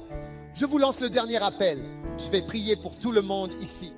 Si vous croyez que Dieu vous appelle, vous devez venir tout de suite. Je veux ressembler davantage à Jésus. Je veux être un instrument que tu utilises. Allez, venez. Levez la main, chantez-le. Je veux ressembler davantage à... Je veux ressembler davantage à Jésus dans ma vie. Je veux vraiment ressembler davantage à... Je veux vraiment ressembler davantage à Jésus chaque jour. Seigneur, je veux vraiment être un instrument que tu utilises. Oui, je veux être encore plus comme toi. Je veux être comme Jésus. Je veux être comme Jésus. Je veux absolument ressembler davantage à... Je veux vraiment ressembler davantage à Jésus dans ma vie. Je veux vraiment ressembler davantage à... Je veux ressembler davantage à Jésus chaque jour. Je veux vraiment être un instrument que tu utilises. Je veux être encore plus comme toi chaque jour. Laissez-les venir, laissez-les venir. Je veux travailler pour le Seigneur. Levez les mains devant et que tout le monde lève aussi les mains parce que je crois, je pense sincèrement qu'il y a beaucoup de personnes présentes debout dans l'assemblée qui devraient être ici devant, mais vous n'êtes pas venus. Mais je vais prier pour vous quand même. Père, c'est notre occasion de te dire merci. Tu nous as aimés. Tu as été bon envers nous. Tu nous as sauvés. Tu nous as pardonnés. Tu nous as amenés dans ta maison. Comment pouvons-nous te dire merci? Comment pouvons-nous te remercier, Seigneur, pour tout ce que tu as fait et pour tant de bonté envers nous? Seigneur, ton salut est merveilleux. Seigneur, nous levons nos mains vers toi dans la maison du Seigneur aujourd'hui. Utilise-nous, Seigneur. Si tu peux utiliser quoi que ce soit, utilise-nous, Seigneur. Si tu peux utiliser quelqu'un comme moi, quelqu'un comme ceux d'entre nous qui se tiennent ici, Seigneur, s'il te plaît, prends-nous. Prends nos vies. Prenez nos moments. Prends nos jours, Jésus. Seigneur, nous ne savons pas grand-chose, mais nous sommes là, les mains levées, pour nous abandonner à toi, pour ta volonté. Seigneur, utilise-nous, parle à travers nous, utilise nos mains, utilise nos jambes. Envoie-nous, Seigneur, envoie-nous vers les nations, envoie-nous vers les peuples. Envoie-nous dans les coins sombres de ce monde. Envoie-nous dans les endroits où des gens espèrent, des gens attendent, des gens pleurent, souhaitent, espèrent et se demandent si quelqu'un viendra. Seigneur, nous élevons nos mains vers toi. Seigneur, nous voulons demander pardon. Nous ne sommes pas revenus pour te dire merci avec nos vies. Nous ne sommes pas revenus comme ce lépreux qui est revenu et a dit merci. Nous ne sommes pas revenus comme Hannah qui a dit c'est moi qui me tenais là à prier pour que tu me bénisses. Et maintenant que tu nous as bénis, que faisons-nous de ta bénédiction? Père, aie pitié de nous. Nous levons la main et disons, nous nous abandonnons, nous disons, Seigneur, nous voici, envoie-nous, me voici, utilise-moi, touche-moi, utilise ma bouche, mes lèvres, ma langue, mon accent, ce que je suis. Utilise-moi, Seigneur, envoie-moi jusqu'aux extrémités de la terre pour accomplir ta volonté. Merci Seigneur, car ce n'est pas par des œuvres de justice, mais uniquement par ta miséricorde et ta grâce. Je prie pour chaque jeune homme, je prie pour chaque jeune femme. Je prie pour ceux qui se tiennent ici devant, ceux qui lèvent les mains, qu'ils soient comptés parmi ceux qui te servent, qui vivent pour toi et qui œuvrent pour toi. Trouve un moyen, Seigneur. Ouvre une porte. Aide-les à œuvrer dans l'Église, à avancer, à persévérer jusqu'à ce qu'ils portent du fruit dans la maison du Seigneur. Merci pour ta bénédiction. Merci d'avoir touché ces personnes. Je sais qu'un jour ils diront, c'est moi qui étais debout devant, c'est moi, la fille qui était devant, c'est moi, le garçon qui était devant, c'est moi qui ai levé la main, c'est moi qui ai dit, je veux être un instrument par lequel tu agis. Père, merci pour ta bénédiction, merci pour ton grand appel. Je prie pour eux, Seigneur, ne les laisse pas s'éloigner, ni devenir des arbres stériles. Ne permets pas qu'ils deviennent des déserts ou des arbres desséchés, Seigneur, sans fruits. Bénis-les, oins-les, utilise-les et envoie-les. Prends-les, Seigneur, chacun d'eux, sans exception. Utilise-les pour porter du fruit, accomplir ta volonté, fonder des églises, bâtir des églises, construire ton œuvre, faire des choses, te servir, je prie. Merci, Père, pour ta grande puissance qui se manifeste dans la vie de chacun d'eux. Levez la main, tout le monde, et dites merci au Seigneur. Dieu va utiliser non seulement ceux qui sont devant, beaucoup d'entre nous debout dans notre assemblée, Dieu va commencer à vous utiliser. La stérilité est brisée dans cette église au nom de Jésus. Vous sortez des ténèbres, vous sortez de la stérilité, vous sortez du vide. Dieu vous envoie vers les nations. Dieu va vous utiliser pour accomplir de grandes choses. Père, nous te louons, nous te rendons gloire, nous te rendons grâce au nom puissant de Jésus. Offrez au Seigneur une puissante ovation d'applaudissements.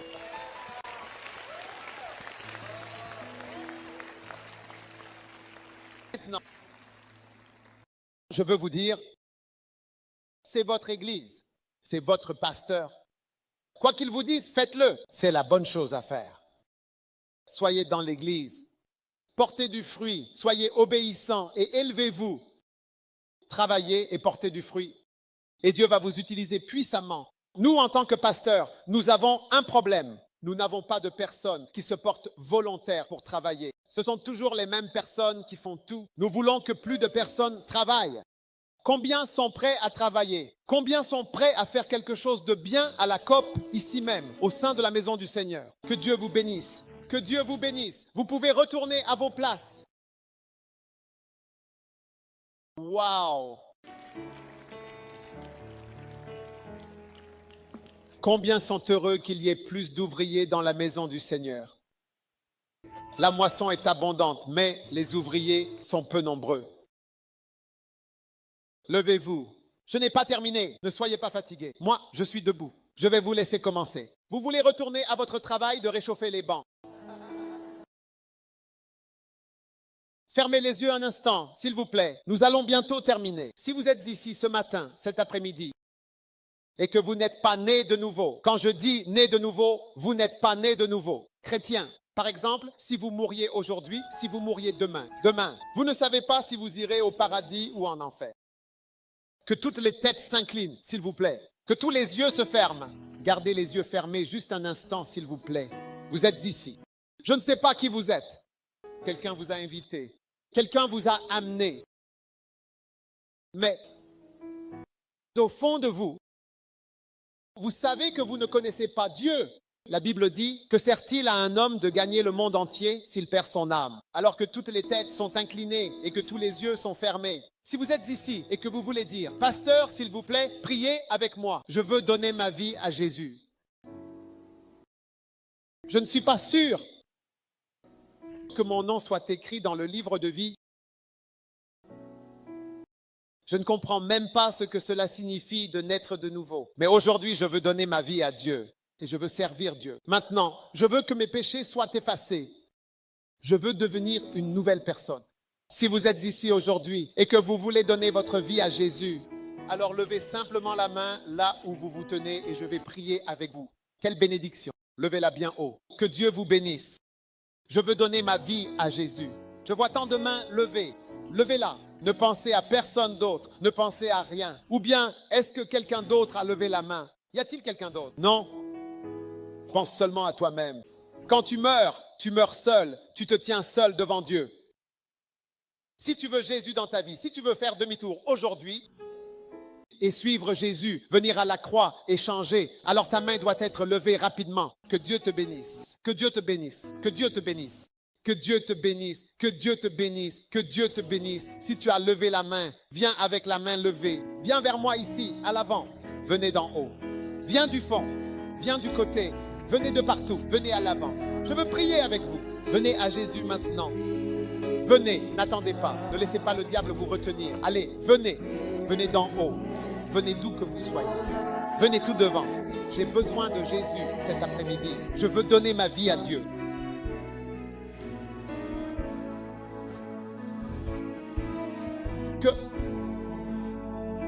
Amen.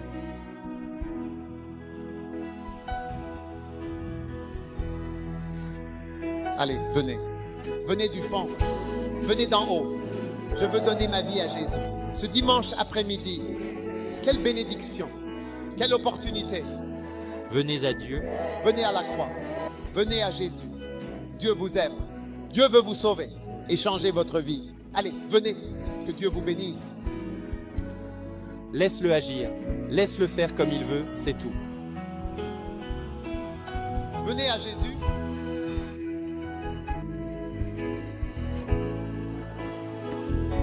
Venez tout devant. J'ai besoin de Jésus. Venez devant. Venez à Dieu. Venez à la croix. Venez vers le Seigneur, venez à Jésus, approchez-vous de lui, tournez-vous vers lui sans crainte, laissez-le agir, laissez-le faire ce qu'il veut, laissez-le agir comme il le souhaite, sans résistance de votre part. Continuez à venir, continuez à venir, continuez à venir. Venez à Jésus, venez à Jésus, venez au Seigneur, venez à Dieu ce matin, cet après-midi. Allez mon ami, venez au Seigneur, venez à Dieu. Vos péchés seront effacés. Quelle chance vous avez de venir au Seigneur. Depuis l'étage, depuis le fond, d'où que vous soyez, venez tout devant. Quelle bénédiction. Allez, je vous attends. Continuez à venir, continuez à venir, continuez à venir. Venez à Dieu, venez à Jésus. Quelle bénédiction, quelle bénédiction. Allez mon ami, allez mon frère.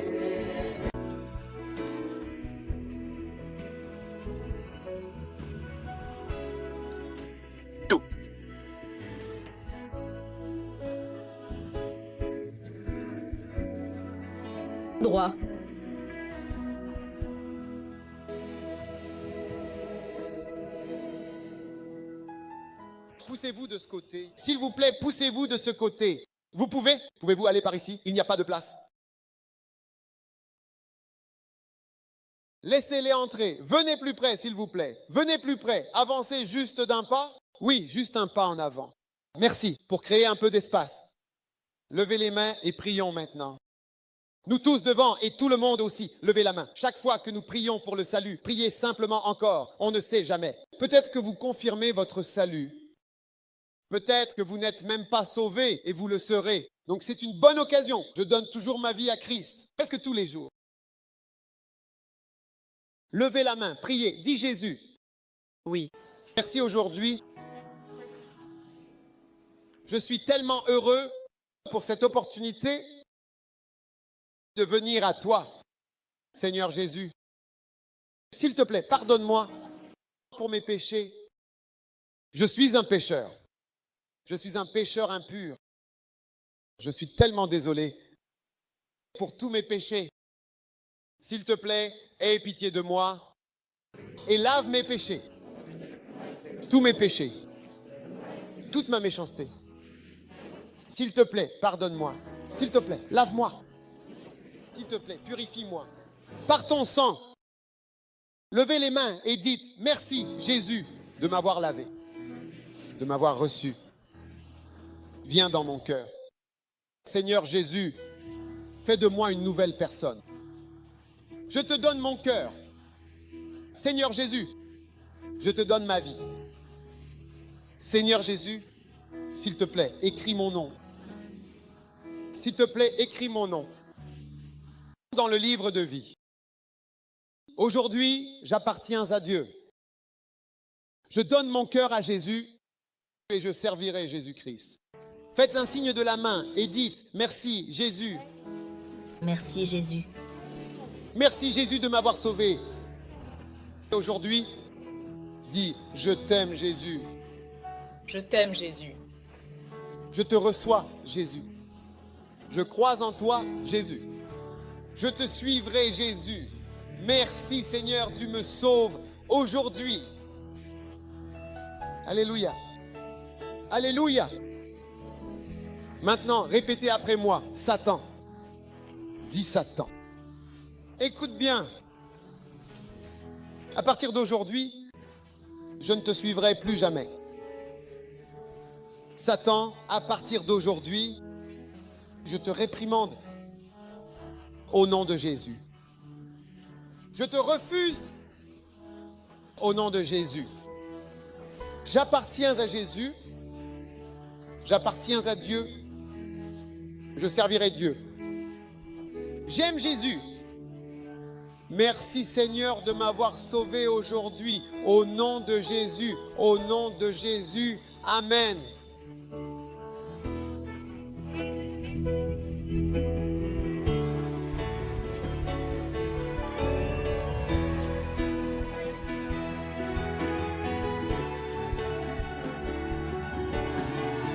Quelle bénédiction, quelle bénédiction, le salut, quelle bénédiction, quelle bénédiction, quelle bénédiction, quelle bénédiction, quelle bénédiction d'être sauvé. Es-tu heureux d'être sauvé aujourd'hui? Es-tu heureux que ton nom soit écrit dans le livre de vie aujourd'hui? Quelle bénédiction! Il n'y a pas de plus grande bénédiction ni de plus grand miracle que d'être sauvé. C'est la plus grande chose qui puisse t'arriver. C'est d'être sauvé et d'avoir ton nom écrit dans le livre de vie. Et à partir d'aujourd'hui, j'ai besoin que chacun de vous devienne un chrétien engagé, un bon chrétien. Amen. Un chrétien sérieux. Oui, pas tiède, à moitié dedans, à moitié dehors. Un pied dedans, un pied dehors. Aujourd'hui tu viens, demain tu ne viens pas. Non. Aujourd'hui est un tournant. Amen. Combien ici sont chrétiens, mais pas de bons chrétiens, et veulent le devenir dès aujourd'hui? Levez la main pour le montrer. Ainsi vous êtes chrétien, mais pas un bon chrétien. Vous voulez devenir un bon chrétien? Non, je veux dire dans l'assemblée. Nous sommes nombreux dans ce cas. Levez aussi la main si vous voulez être un bon chrétien dans l'assemblée. Que tous ceux qui veulent être de bons chrétiens soient bénis, Père, à partir d'aujourd'hui. Merci Jésus, quelle bénédiction dans nos vies comme jamais auparavant, au nom puissant de Jésus. Amen. Alléluia. Écoutez, nous allons prier pour les malades. Avant de retourner à votre place, restez simplement ici. Cela ne va pas durer longtemps, juste quelques minutes. Combien croient que Jésus est le guérisseur? Des 10 lépreux en même temps, 10 lépreux, 10, pas un seul lépreux, pas un seul, 10 vrais lépreux, oui, 10 vrais lépreux, vraiment. Et c'est effectivement une très grande puissance. Parfois, il n'y a qu'un seul miracle, mais là, c'est 10 d'un coup, en même temps. Et il est ici aujourd'hui pour te sauver et te guérir. Pose ta main là où tu as mal en ce moment. Quel que soit le problème, la malédiction ou la maladie que tu as, pose ta main à cet endroit et prions. Juste une prière simple. Père, merci parce que tu es le Seigneur qui me guérit. Merci parce que tu es le Seigneur qui me guérit. Merci. Que tu es le Seigneur qui me guérit. Merci car tu es le Seigneur qui me guérit. Mon nom est Père, tout simplement. Vous savez. Tu l'as bien dit. Et tu ne m'as pas trompé, c'est vrai. Vraiment, je le sais bien. Ô Seigneur, tu es le Seigneur, mon Dieu, mon guérisseur. Reçois ta guérison maintenant. Tu es le Seigneur, mon guérisseur. Reçois donc ta guérison. Ce dont tu n'as pas vraiment besoin, en réalité. Jésus, merci. Tu es le Seigneur, mon guérisseur. Tu as envoyé ta parole et tu as guéri. Tu as soigné mes péchés. Oui, tu es le Seigneur. Mon guérisseur personnel, qui m'aide tant chaque jour. Père, je te remercie pour les guérisons maintenant. Reçois ta guérison. À l'étage, recevez votre guérison. Quelqu'un ici a un problème cardiaque. Dieu est en train de guérir votre cœur. Père, je te remercie pour les merveilleux miracles de cet après-midi. Merci pour ta puissance qui chasse le cancer, qui chasse les malédictions. Recevez la vie. Recevez la guérison. L'oreille de quelqu'un s'est ouverte. L'œil de quelqu'un est en train de s'ouvrir. Recevez-le maintenant. Populaire, ça s'ouvre d'un coup. Recevez la puissance de Dieu, la grâce de Dieu. Père, je te rends grâce. Je te loue. Je te rends grâce. Je te loue pour la grâce. La puissance qui est relâchée ici, recevez-la maintenant. Douleur à l'estomac, cancer de l'estomac, cancer du pancréas, toutes sortes de cancers du côlon et autres douleurs et maladies. Recevez votre guérison maintenant. Recevez le message du Seigneur. Recevez la puissance du Seigneur. Recevez-la au nom de Jésus. Père, merci. Merci infiniment. Merci, merci. Que tout le monde lève la main et remercie Dieu maintenant pour toutes les choses merveilleuses qu'il a faites. Et nous sommes reconnaissants, Seigneur. Oh, nous sommes reconnaissants. Merci de nous avoir touchés aujourd'hui. Merci de nous avoir guéris. Quelle bénédiction. Quelle bénédiction. Alléluia. Maintenant, tout de suite, je veux que vous commenciez à vous examiner. Quel que soit le problème que vous aviez, vous savez, peut-être que vous ne pouviez pas marcher, commencez à marcher. Vous ne pouviez pas voir, commencez à voir. Vous ne pouviez pas entendre, ouvrez vos oreilles. Quelque chose est en train de se passer maintenant. Oui, vérifiez rapidement. Père, je te remercie pour les miracles merveilleux qui ont lieu chaque jour. À chaque service, tu as guéri, tu as fait des choses merveilleuses et merci parce que pendant ce service aussi, tu agis. Des prodiges devant nous, glorieux dans la sainteté, redoutable dans les louanges, faisant des merveilles. Merci pour cette bénédiction. Oh, nous te rendons grâce. Que toute tête soit courbée, que tout œil soit fermé pendant un instant. Si tu es ici et que Dieu t'a touché, par exemple, peut-être que tu ne pouvais pas voir, mais maintenant tu vois, tu ne pouvais pas entendre. Mais maintenant tu entends ou tu avais un problème et tu sens que le problème a disparu. Quelque chose s'est passé. Ce n'est pas que tu crois que cela arrivera dans le futur, mais là, maintenant, alors que tu es ici, tu peux réellement constater que quelque chose s'est passé. Quelqu'un avec une grosseur au sein, Dieu est en train de te guérir en ce moment même. Où que tu sois, si Dieu t'a touché, si Dieu t'a guéri, lève simplement ta main droite. Tu peux vraiment voir que Dieu t'a touché. Lève ta main droite, juste ta main droite. Waouh! Maintenant, si Dieu t'a touché, si Dieu t'a guéri, j'ai besoin que tu viennes. Je vais prendre seulement 2 ou 3 témoignages, mais je veux que tu viennes quand même, parce que les témoignages sont très importants. Si Dieu t'a guéri, c'est qu'il s'est passé quelque chose. Viens vers moi à ce sujet. Sur la scène, très rapidement, car nous allons clôturer le service. Mais j'ai besoin que tu viennes maintenant. Si Dieu t'a guéri, si tu avais un problème, mais que tu peux le sentir, est-ce que quelques pasteurs peuvent m'aider? Si Dieu t'a guéri, lève ta main droite si Dieu l'a fait. Si tu n'as pas été guéri, ne lève pas la main. Mais si Dieu t'a guéri, lève la main. Et si Dieu t'a guéri, lève la main. Et viens sur la scène. Viens sur la scène rapidement maintenant. S'il vous plaît, pasteur, avancez rapidement. S'il vous plaît. Waouh. Viens vers moi. Dieu a-t-il fait quelque chose pour toi? Viens. Monte sur scène. Waouh, tout. Droit, je ne pense pas qu'ils comprennent. Montez sur la scène. Dieu t'a guéri. Viens. Viens ici.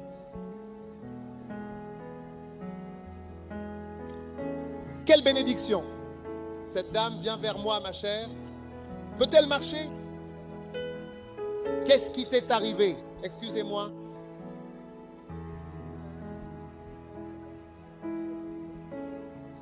Tu as quoi? J'ai une grosse masse dans la cage thoracique et je dois passer une bronchoscopie. Et je crois que Dieu va me guérir. Et je sens que c'est le moment maintenant. Merci Seigneur. Père, merci pour ta puissance de guérison.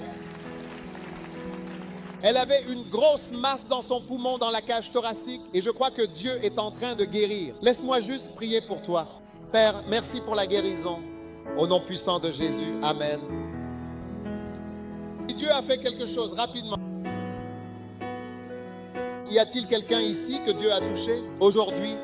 Pour beaucoup d'entre nous, c'est la 4e fois que nous faisons cela ce matin. Merveilleux. Ceux qui veulent que je prie pour vous, venez simplement. Les patients atteints de cancer, venez ici. Laissez-moi prier pour vous.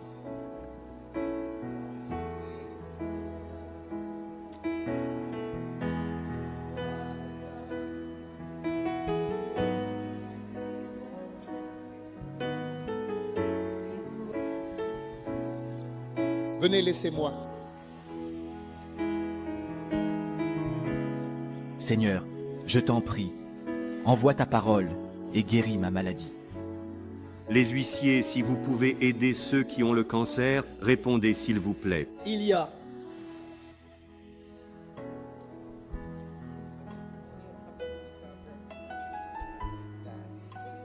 Un témoignage. Viens par ici, ma chère. Qu'est-ce qui t'est arrivé cette semaine? Je reconnais. Peux-tu baisser un peu le volume? J'ai une boule. Ici dans ma poitrine. Je la vérifie. Ça fait déjà 3 jours maintenant que je la vérifie. Franchement, maintenant, c'est vraiment passé au niveau total. Oui. Eh bien, waouh. Quand a-t-elle disparu? L'instant. Vérifions juste avant que je n'entre. Elle peut? Écoute-moi. Oui. C'est un magnifique miracle. Tu sais pourquoi? Allô? Quand on a une boule dans le sein, la meilleure personne pour la détecter, c'est la femme elle-même. Parce que il existe un type de boule mammaire qu'on appelle une souris du sein. Elle se déplace tout le temps dans le sein. Donc parfois, même quand elle va chez le médecin lui demande de montrer où elle se trouve. Et alors, il faut la montrer. Donc cette dame avait une grosseur dans son sein. Et c'est complètement parti. Et ce n'est plus du tout douloureux. Complètement. Complètement. Pourquoi ne pas, sans hésiter, offrir une véritable et puissante ovation au Seigneur? Quelle bénédiction, Père. Merci bien infiniment. Il m'a touché. C'est moi? Il m'a vraiment touché. Oh, et toute la joie, vraiment. La joie, la grande joie, la joie de ce chant. Il se passe toujours quelque chose. Quelque chose d'inattendu, d'étrange, se passe silencieusement pendant la nuit noire et profonde. Moi, touche-moi et fais.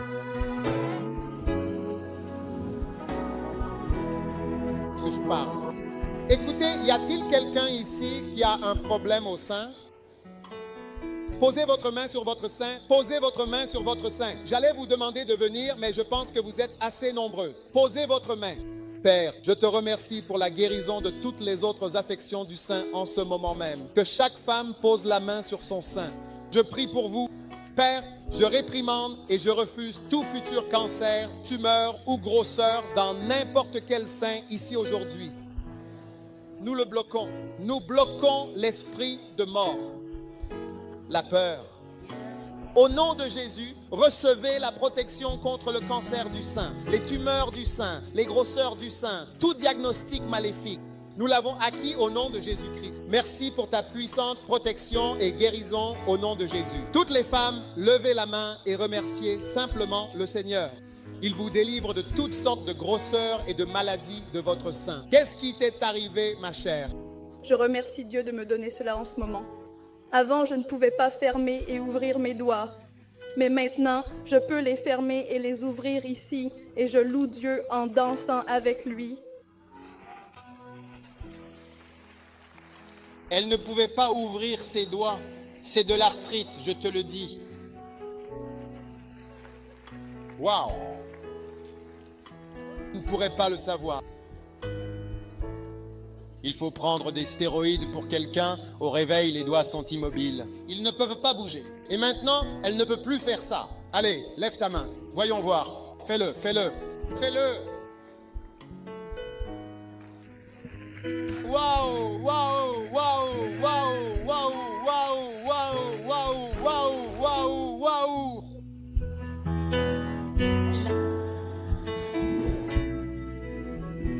Il a touché.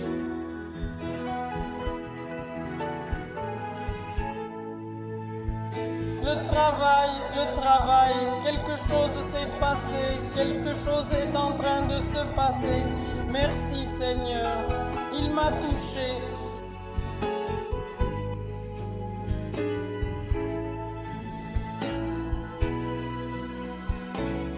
Merci infiniment Seigneur du fond du cœur pour ta précieuse bénédiction. Alléluia, alléluia, acclamez le Seigneur. Donnez-moi de l'huile.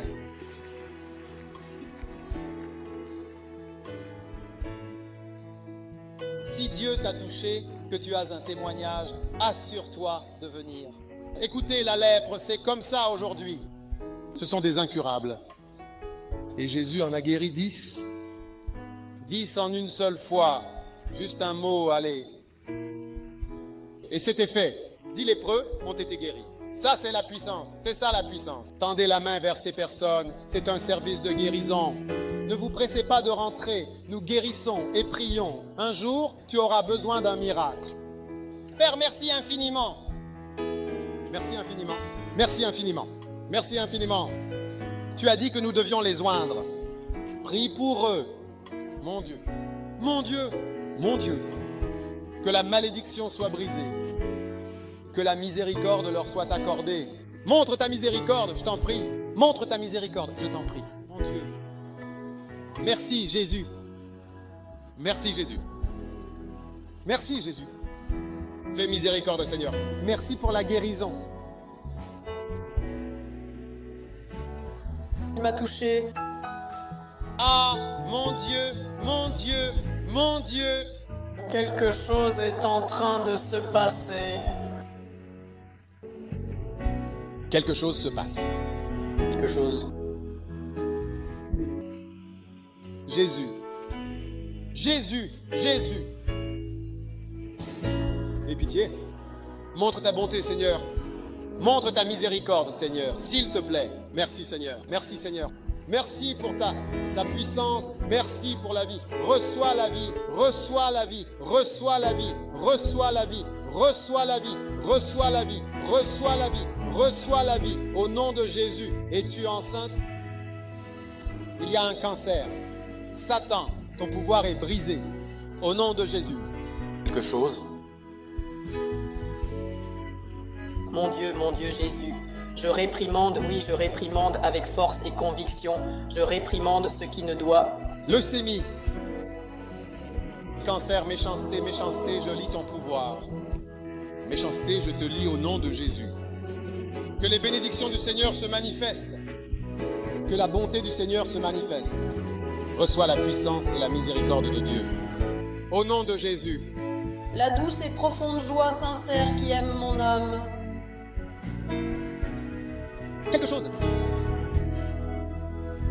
Quelque chose s'est passé. Et maintenant, Jésus, merci pour ton nom.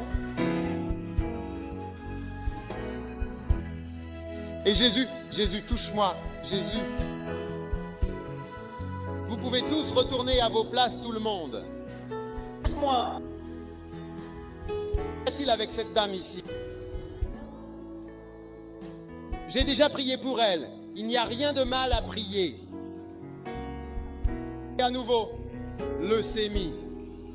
Je te réprimande au nom de Jésus. Au nom de Jésus, incline-toi, incline-toi, incline-toi. Je te le dis, incline-toi. Méchanceté. Tout le monde, levez les mains. Lève ta main. Je prie encore pour tout le monde.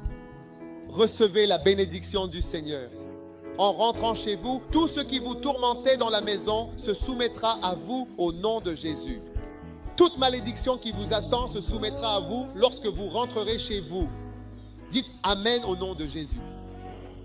Vos ennemis se prosterneront devant vous lorsque vous rentrerez chez vous. Le croyez-vous? Recevez la puissance et la grâce de Dieu. Que l'ange du Seigneur marche devant vous. Que la puissance et la grâce de Dieu reposent sur vous pendant que vous partez. Puissez-vous devenir un serviteur du Seigneur et porter du fruit dans la maison du Seigneur. Merci pour cette bénédiction pour tous ceux qui participent à ces services.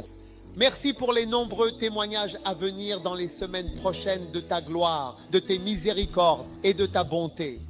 Au nom de Jésus, je prie et tout le monde a crié tous ensemble. Amen. Père, merci pour la guérison. Merci pour ta grâce. Amen. C'est Matthieu et Jacques. Nous revenons tout de suite. Il m'a touché, vraiment touché. Il m'a touché. Oh, il m'a vraiment touché. Et oh, c'est ta vie, tu sais. C'est ma vie aussi. Oh, il y a quelque chose, vraiment. Voici exactement ce qui s'est réellement passé.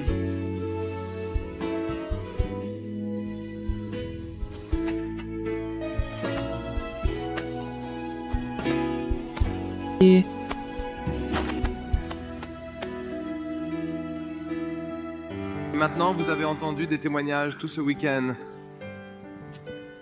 Mais il existe différents types de guérisons. Il y a des miracles qui se produisent juste devant vos yeux.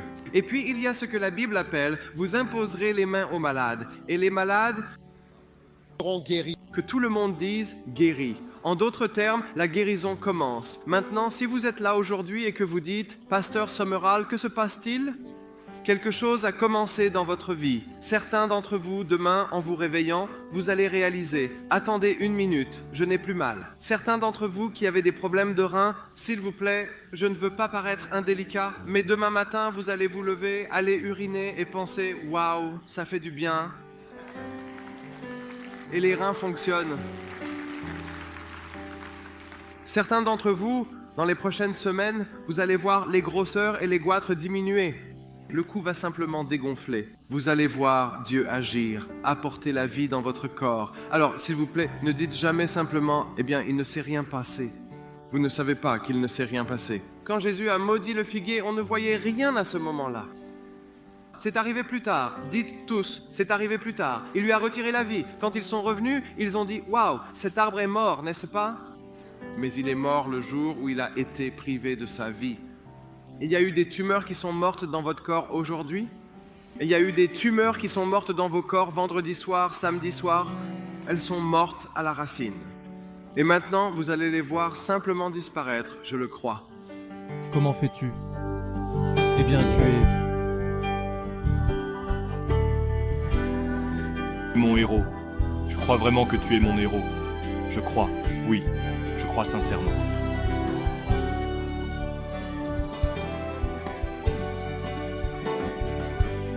Je crois que tu es mon précieux. Je crois que tu es plus que suffisant pour moi.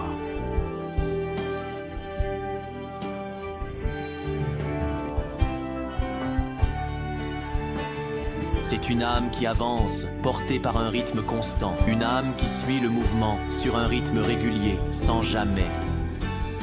En allant. Être ton tout simplement, vraiment.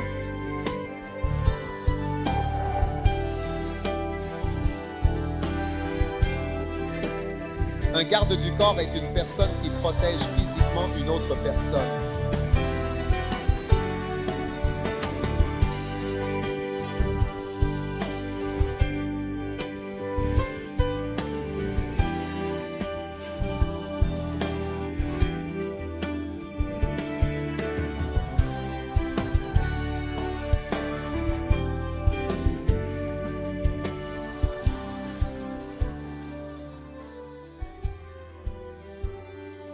Maintenant, beaucoup d'entre vous aujourd'hui ont pris la décision d'accepter Jésus comme votre Seigneur et Sauveur. Si vous êtes vraiment sérieux à propos de cette décision, je vous invite à trouver le chemin vers la salle River, à ressortir par là, puis à monter à la mezzanine, marcher autour, vous tomberez directement dessus.